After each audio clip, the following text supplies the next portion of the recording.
आज के दिवस पर जो डॉक्टर राधाकृष्णन के जन्मदिन के रूप में मनाया गया ये शिक्षक दिवस, देखिए वो स्वयं शिक्षक थे और वो भारत के राष्ट्रपति बने। तो उनकी ये श्रेष्ठ इच्छा थी कि मैं राष्ट्रपति हूँ और मेरा शिक्षक होना एक गर्व है, गौरव की बात है। तो सभी शिक्षकों को जैसे उन्होंने याद किया और इस दिन को शुरू किया इस रूप में मनाने के लिए, ताकि इस दिन एक बार पुनः शिक्षकों के मन में एक नई जागृति हो। इस दिवस पर अनेक शिक्षकों को अवार्ड भी दिए जाते हैं, इनाम पुरस्कार दिए जाते हैं, उन्हें सम्मानित भी किया जाता है।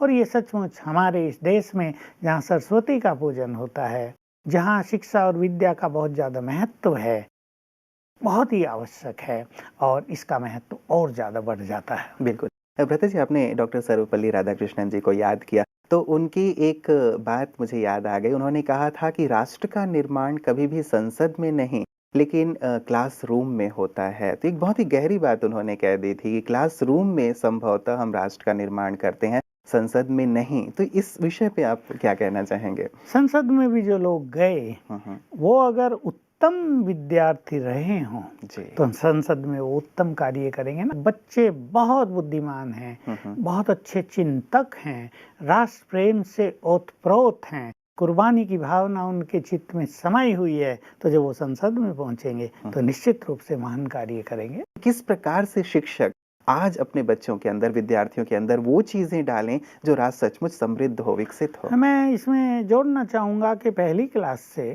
उससे भी पहले से और 8वीं क्लास तक, ये एक ऐसा बाल काल है जिसमें बच्चों की ग्रहण शक्ति बहुत तीव्र होती है और उनकी बुद्धि की प्लेट पर और कुछ लिखा हुआ नहीं है, हमें लिख देना है। जो कुछ लिख दिया जाएगा वही उनका जीवन बनेगा। वास्तव में विद्यार्थी काल ये पहली क्लास से और 8वीं क्लास तक, उसमें भी मैं कहूँगा 5वीं क्लास तक, जब बच्चे बहुत छोटे हैं, उन्हें केवल खेल खेल में शिक्षा नहीं दी जाए, बल्कि खेल खेल में उन्हें महान व्यक्ति बना दिया जाए। उनके अंदर ऐसे संस्कार भर दिए जाएं, ऐसी सुंदर सुंदर बातें उनको सिखा दी जाएं जो वो न केवल रट लें लेकिन उनके अंदर चली जाएं। और ये काल ऐसा होता है जब बच्चों की बुद्धि बहुत निर्मल होती है, जब उनकी ग्रहण शक्ति बहुत तीव्र होती है, उनका सबकॉन्शियस माइंड बहुत एक्टिव होता है, क्योंकि कॉन्शियस माइंड अभी उनका ज़्यादा तेज नहीं चल रहा, वो कुछ बुरा नहीं सोच रहे, वो व्यर्थ नहीं सोच रहे, उनका कॉन्शियस माइंड भी साइलेंट रहता है बहुत। तो subconscious mind is most powerful and very active at that time.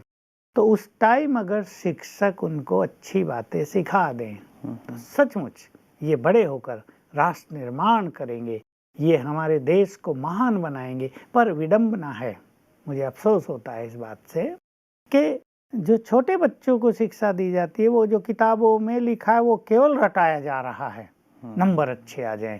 उनको मानव बनाने का कोई लक्ष्य नहीं है। अगर हमारी शिक्षा में ये भी लक्ष्य निर्धारण कर दिया जाए कि बच्चों को महान चरित्रवान, अच्छे इंसान बना देना है, तो हमारी ये शिक्षा सचमुच देश के निर्माण में बहुत बड़ी भूमिका निभा सकती है। जिन्होंने विशेष मेहनत की है, हमें कोई विशेष वैल्यू सिखाई है, वो हमें याद रह जाते हैं। तो कैसे हम ऐसे अपने जीवन में इन्हीं वैल्यूज को लाते हुए आगे बढ़ें?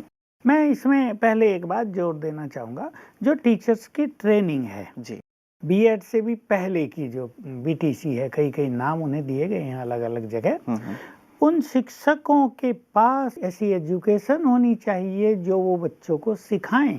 उन्हें ये तो सिखाया जाता है कि तुम कैसे पढ़ाओ, पर क्या पढ़ाओ ये सिखाया नहीं जाता। केवल किताबों में जो लिखा वो रटा देना ये सिखाया जाता है। लेकिन बच्चों को सच्चे इंसान बनाने के लिए उन्हें क्या सिखाया जाए, ऐसा भी अगर सिलेबस हो जाए और उसके लिए ऐसे योग्य टीचर हो जाएं, क्योंकि केवल किताब पढ़ के डिग्री ले लेने वाले टीचर उस कार्य में सफल नहीं होंगे। टीचर्स इस कार्य में वो सफल होंगे जिन्होंने उन शिक्षाओं को अपने जीवन में धारण किया होगा। सच्चा शिक्षक वही है, उन शिक्षाओं को जीवन का स्वरूप बना दे। शिक्षाएं किताबों में नहीं, उनके जीवन से लोग पढ़ें, तो ऐसा शिक्षक बच्चों को सचमुच बहुत महान बना सकता है। तो हमारे नीति निर्धारण करने वाले इस बात पे ध्यान दें अवश्य ही कि जो टीचर्स ट्रेनिंग है उसको भी वही दर्जा दे दिया जाए जो हम आईएएस, आईपीएस, आईएफएस, आईईएस, ये जो हमारी एडमिनिस्ट्रेटिव ट्रेनिंग्स हैं, इनको जैसे हम महत्व दे रहे हैं, वैसा ही प्राइमरी टीचर को क्यों न दे दिया जाए, 8वीं क्लास तक के टीचर्स को क्यों न दे दिया जाए, क्योंकि वास्तव में तो तैयार यही कर रहे हैं ना। यदि ये संभव हो जाए तो कितना अच्छा होगा कि टीचर्स अपने जीवन से बच्चों को सिखा पाएंगे। लेकिन जब तक ये बात नहीं है प्रत्यय जी, नहीं आ पाई है, ट्रेनिंग में नहीं आ पाई, सिलेबस में नहीं आ पाई है, तब तक के लिए भी टीचर्स क्या विशेष अपने जीवन में मूल्यों को, कौन से मूल्य ऐसे हैं जो धारण कर लें जिससे बच्चे विशेष प्रेरित हों और आगे बढ़ने में उन्हें भी मदद मिले? छोटी-छोटी चीजों पर हमारे शिक्षकों को ध्यान देना चाहिए, जैसे किसी भी व्यसन के वश वो ना हो। कई शिक्षक लोग क्लास में ही बीड़ी सिगरेट पीते रहते हैं और वो सोचते हैं कि बच्चों को क्या पता है, या वो उस व्यसन के बुरी तरह से शिकार होते हैं।